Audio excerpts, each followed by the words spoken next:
hakan ni kajing yo kajong ka KHDC ban approve na ulat ka jelai ya ka delimitation committee kadai kat kum ka provision jong ka 6 schedule namar haka kredit bahandrio 6 schedule la ailat bandon ka delimitation committee haba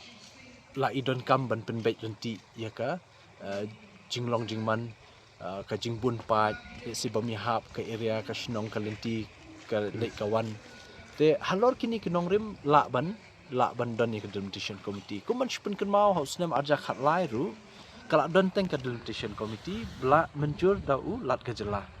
but hang ni pin sakan mau hau arja khat lai shwa ban long ka MDC election arja khat sau ka sa du nem kalai kro but ka sami ka umsning constituency kum kini phi jing pen bai te mentaru hakan ni delimitation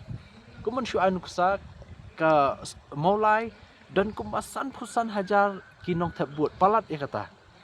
but dangi nujor ba kalaban ka badan tangkhat ar hajar nong tebut kala e jengai but on dangi kum ka executive committee habang ngimang ya kanu no ga jingerap ngimang be syaki local MDC renti mo ngi ong equal share ngi ai but on dala ai teng la isne kum yaki nong nong molai kiju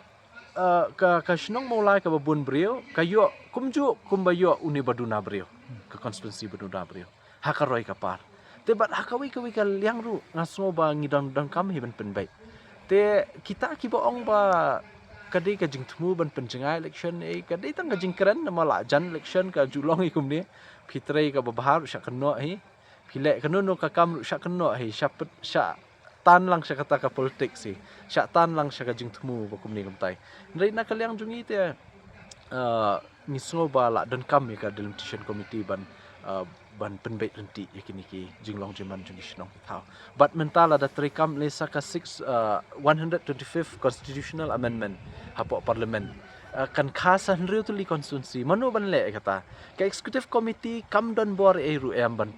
penkha constituency ka executive committee kam don bor e ban penbait yakini ki boundary jong ka constituency hakini ki santali ki district kaditang ka delimitation committee ka ba kataru bla approve dau lat ka jelah mekale ngemla ban ong nomor ba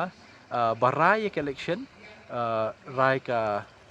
government ka state government ya ka district council batu governor te kata tengin mla ban ong ban jingai ne long ne nama kumbalong pat menta tengi barok khoi kem di singi lai pen kre